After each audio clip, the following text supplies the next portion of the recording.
antara golongan orang-orang yang Allah pilih.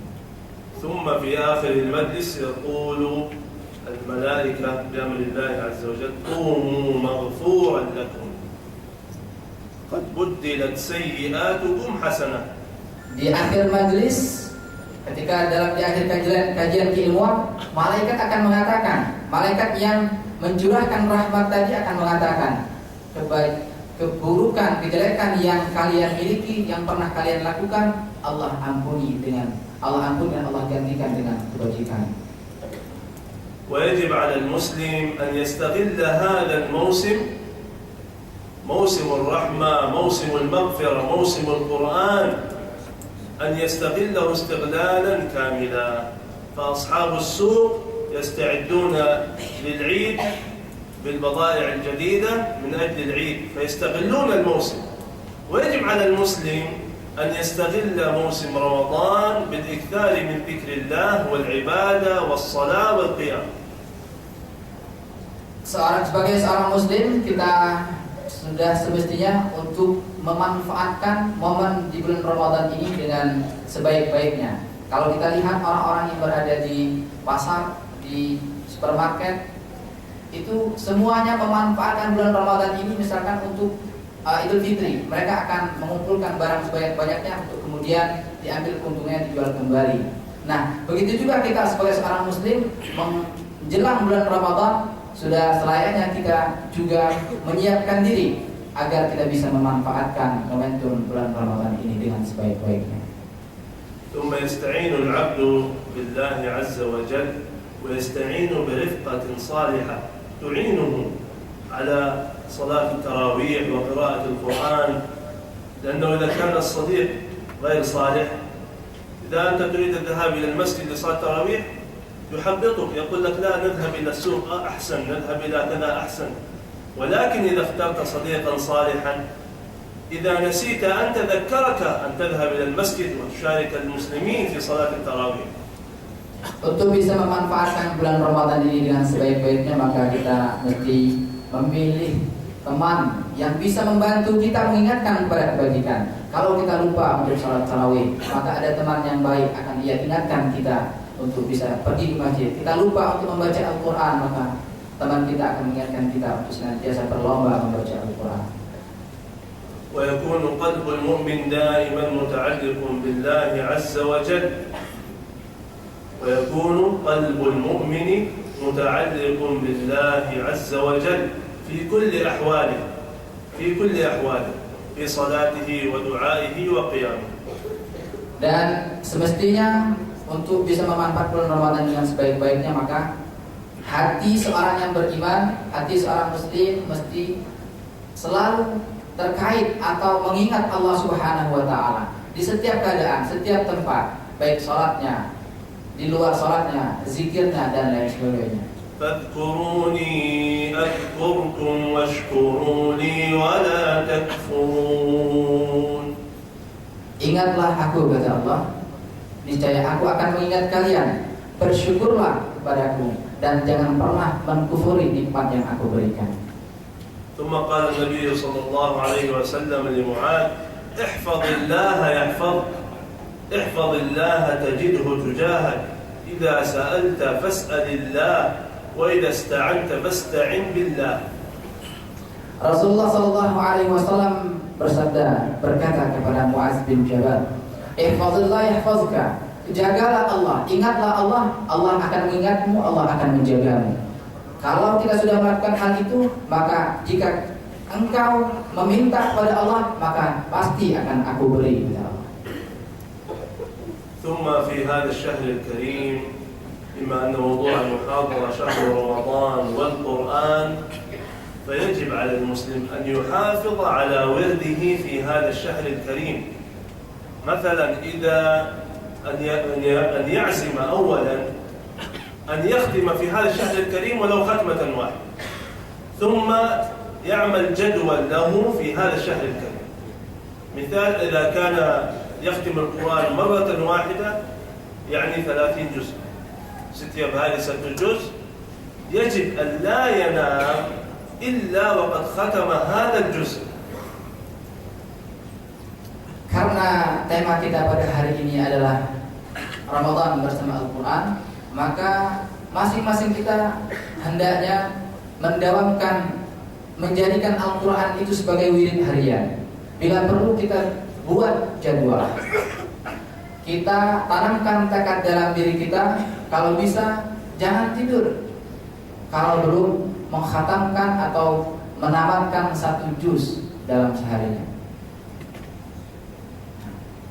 ثم لا يكون بعد رمضان أن يدع المسلم صلاة قيام الليل وقراءة القرآن، وإنما شهر رمضان مثل الدورة للمسلم أن يعود نفسه في هذا الشهر الكريم على قراءة القرآن وقيام الليل، فيكون بعد رمضان روتين أن يقرأ ويصلي قيام الليل.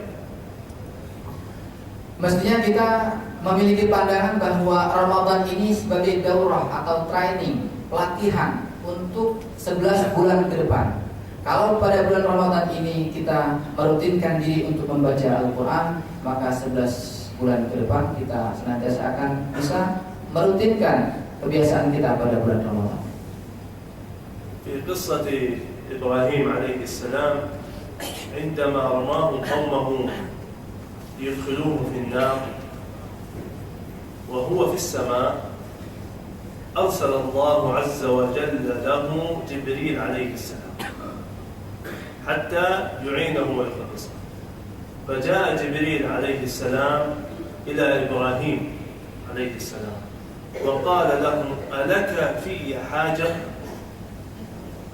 فأجابه إبراهيم عليه السلام: أما لك أما إليك فلا، وأما إلى الله فحسبي الله ونعم الوكيل. Ada kisah Ibrahim ketika beliau sedang ingin dilemparkan ke dalam kobaran api oleh orang-orang yang tidak mengimani risalah beliau. Kemudian beliau ditanya, apakah engkau memiliki satu kepentingan atau kebutuhan terakhir sebelum dilemparkan ke dalam kobaran api ini? Kemudian Ibrahim mengatakan, saya tidak butuh apapun, tapi kepada Allah saya hanya butuh hanya kepada Allah. Cukuplah Allah sebagai penolong bagiku. وقصة موسى عليه السلام عندما اجتمع السحرة عليه قالوا: يا موسى إما أن تلقي وإما أن نكون أول من ألقى، قال: بل ألقوا فإذا حبالهم وعصيهم يخيل إليه من سحرهم أنها تسعى، فأوجس في نفسه خيفة، قلنا لا تخف إنك أنت الأعلى وألق ما في يمينك تلقف ما صنعوا إنما صنعوا كيد ساحر. المقصود من قصة إبراهيم عليه السلام وموسى عليه السلام التعلق بالله عز وجل دائما وأبدا في حال الرخاء والشدة، وأن الله عز وجل هو الذي ينجي عباده في كل وقت. Iya. Kisah yang kedua adalah kisah Musa alaihissalam. Ada tawar menawar antara Musa dan tukang sihir Fir'aun, yang mana yang lebih dahulu melemparkan atau menunjukkan kebolehannya. Kata mereka, kata ahli sihir, coba engkau dulu wahai Musa yang menunjukkan mukjizat engkau. Kata Musa, kalian lebih dahulu. Tapi kata Allah, lemparkan saja wahai Musa tongkat unggul itu berawak. Engkau jangan khawatir, jangan takut pada orang-orang kafir dan orang-orang sihir itu. Kemudian tiba-tiba Musa melemparkan tongkatnya dan tongkat itu kemudian berubah menjadi ular yang memangsa ular-ular tukang sihir itu. Maksud atau makna yang bisa kita ambil dari kisah Ibrahim dan Musa alaihissalam ini adalah at-ta'alluq billah, bahwa kita harus selalu yakin kepada Allah Subhanahu wa taala. Kalau kita yakin, maka Allah akan menolong kita. في هذا الصيام عندما يصوم المسلم في شهر رمضان المبارك ويقرأ القرآن يصل إلى مرحلة اليقين على الله عز وجل مثل الأنبياء والمرسلين، أن يكون طاهر النفس تقيا نقيا، أن يجعل قلبه متعلقا بالله عز وجل. dalam bulan Ramadan ini puasanya orang-orang yang benar yakin kepada Allah Subhanahu wa taala, maka keyakinannya akan meningkat.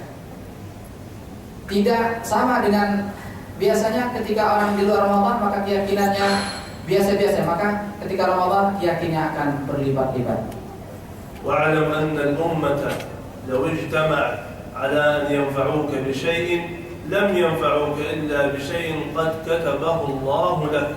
واعلم أن الأمة لو اجتمعت على أن يضروك بشيء لم يضروك إلا بشيء قد كتبه الله عليك.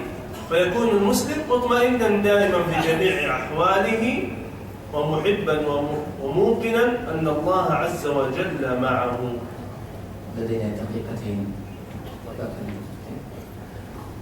Allah mengatakan واعلم أن الأمة لو اجتمعت bahwa ketika keyakinan kita sudah sampai pada puncaknya, maka ketahuilah seandainya seluruh umat manusia berkumpul untuk mencelakakan kamu, maka tidak akan terjadi kecelakaan itu. Sebaliknya, meskipun kita bahu-membahu untuk menyelamatkan sesuatu, akan tetapi ketika Allah tidak mengizinkan, maka tidak akan terjadi. Semuanya atas izin Allah, dan inilah yang perlu kita tanamkan dalam keyakinan kita.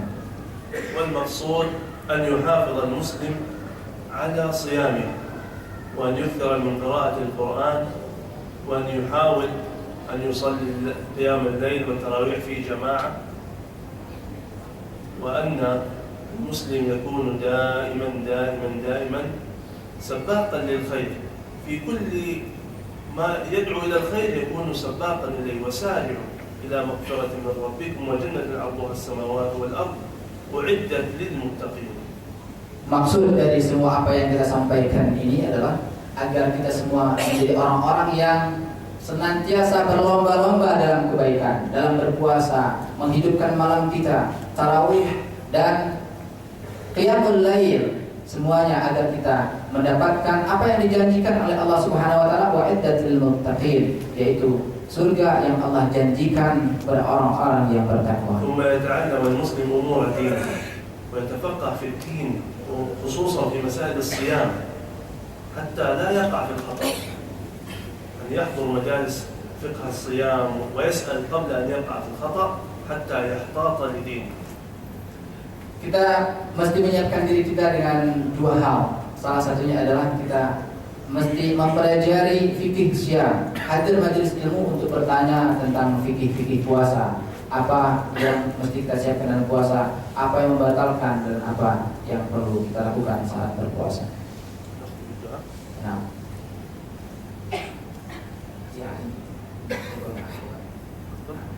hadirin yang dimuliakan Allah SWT, barangkali kita cukupkan untuk sesi materi ini. Saya lihat sudah semuanya berkeringat ya. Kita tutup barangkali dengan tanya jawab ya, meskipun ada beberapa materi yang larinya cukup jauh ya, tapi tidak apa-apa, kita ada kesempatan untuk bertanya ya. Masing-masing dari jamaah putra dan putri kami persilakan untuk menyampaikan satu pertanyaan. Siapa ya? Baik, ada dua orang, silakan titip ya.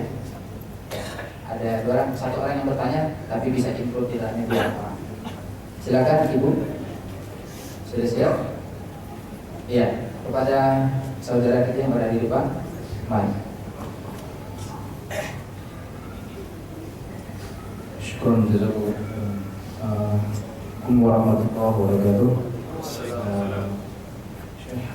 أريد أن أسأل ما يتعلق بقراءة القرآن في شهر رمضان، يعني عادة في الإندونيسية هناك إذا كان نحن بعد نصلي التراويح هناك نقرأ القرآن جميعا، وأنا أريد أن أسأل ما يتعلق بالأجر، كيف الأجر نحن نقرأ القرآن جميعا في بعد نصلي التراويح ونفسي يعني ومعه.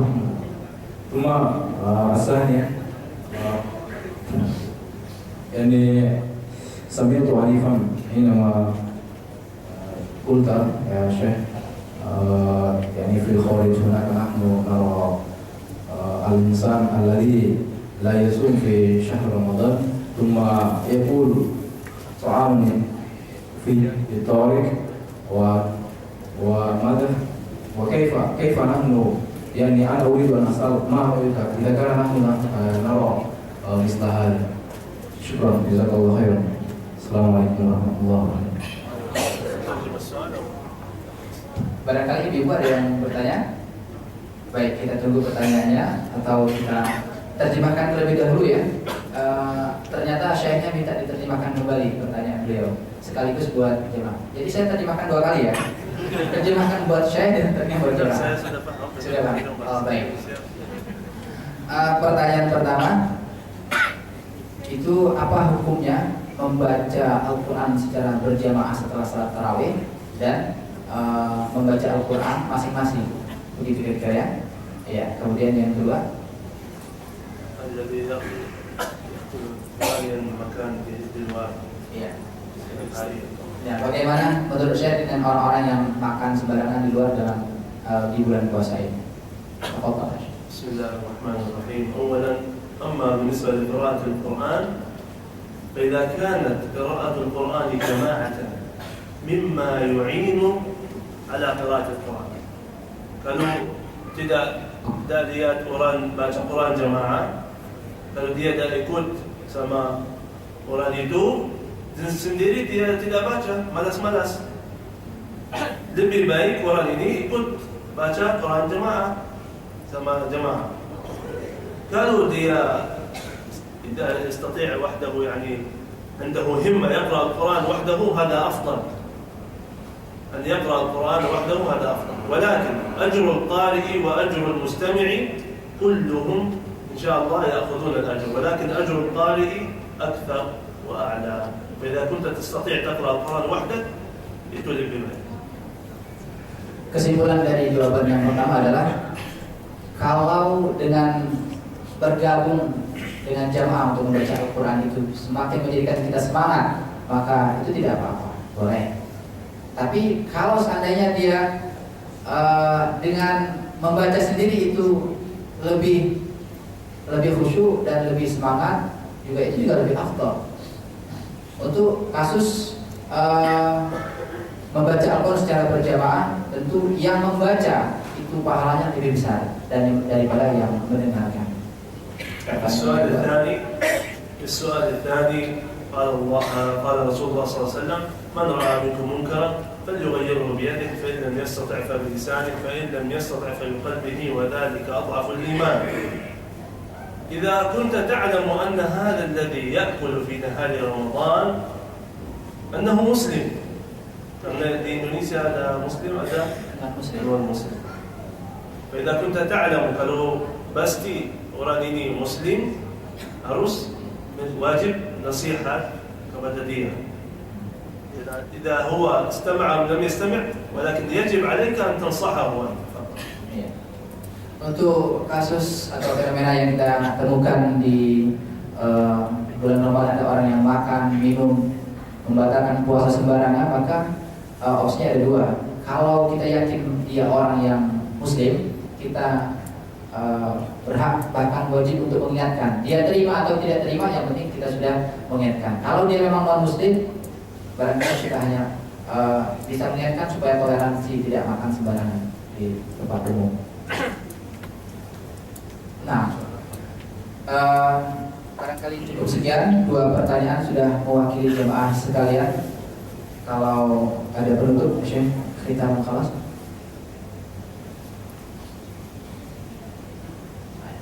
Wa khitaman hadha al-majlis nukhtim bi qira'at surat al-mulk. Surat al-mulk. Surat al-mulk yang ini jamaah sudah membayangkan betapa panjang surat al-mulk. Tidak apa-apa, nukhtim bi qira'at surat al-mulk. Cuma doa. أعوذ بالله من الشيطان الرجيم. بسم الله الرحمن الرحيم. تبارك الذي بيده الملك وهو على كل شيء قدير. الذي خلق الموت والحياة ليبلوكم أيكم أحسن عملا وهو العزيز الغفور.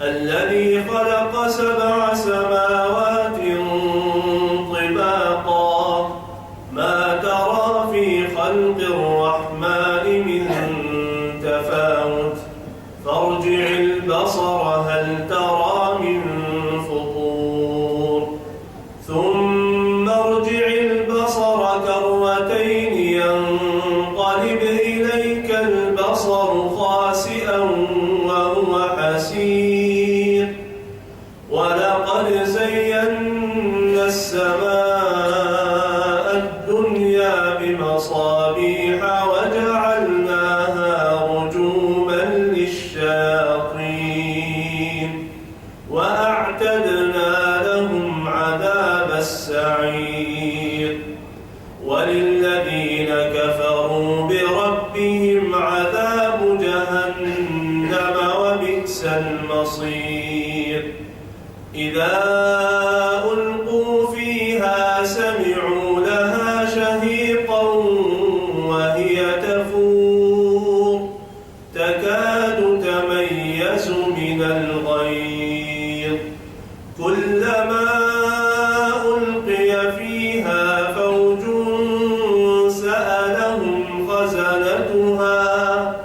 سألهم خزنتها ألم يأتكم نذير قالوا بلى قد جاءنا نذير فكذبنا وقلنا ما نزل الله من شيء إن أنتم إلا في ضلال كبير وقالوا لو كنا نسمع أو نعقل ما كنا في أصحاب السعير فاعترفوا بذنبهم فسحقا لأصحاب السعير إن الذين يخشون ربهم بالغيب لهم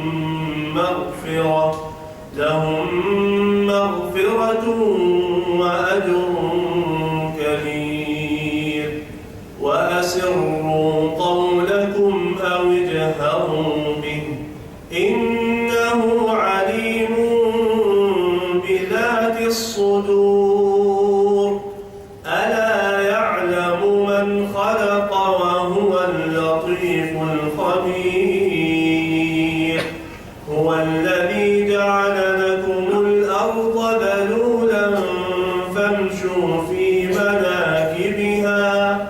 فامشوا في مناكبها وكلوا من رزقه وإليه النشور أأمنتم من في السماء أن يخسف بكم الأرض فإذا هي تمور أم أمنتم من في السماء أن يرسل عليكم حاصبا فستعلمون كيف نذير ولقد كذب الذين من قبلهم فكيف كان نكير أولم يروا إلى الطير فوقهم صافات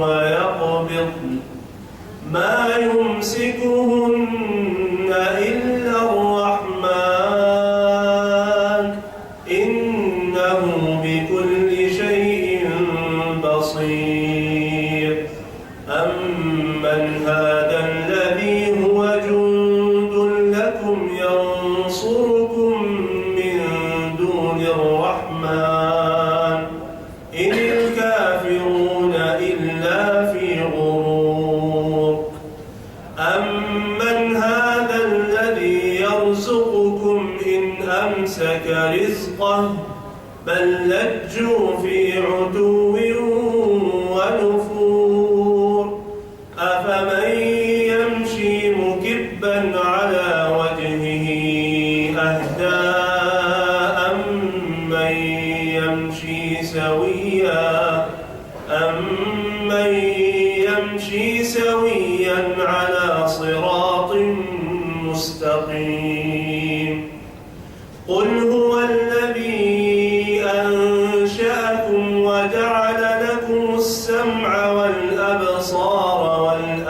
مزيدة قليلا ما تشكرون قل هو الذي ذرأكم في الأرض وإليه تحشرون ويقولون متى هذا الوعد إن كنتم صادقين قل إنما العلم عند الله وإنما أنا نذير مبين فلما رأوه زلفة سيئت وجوه الذين كفروا وقيل هذا الذي كنتم به تدعون قل أرأيتم إن أهلكني الله ومن معي أو رحمنا فمن يجير الكافرين من عذاب أليم قل هو الرحمن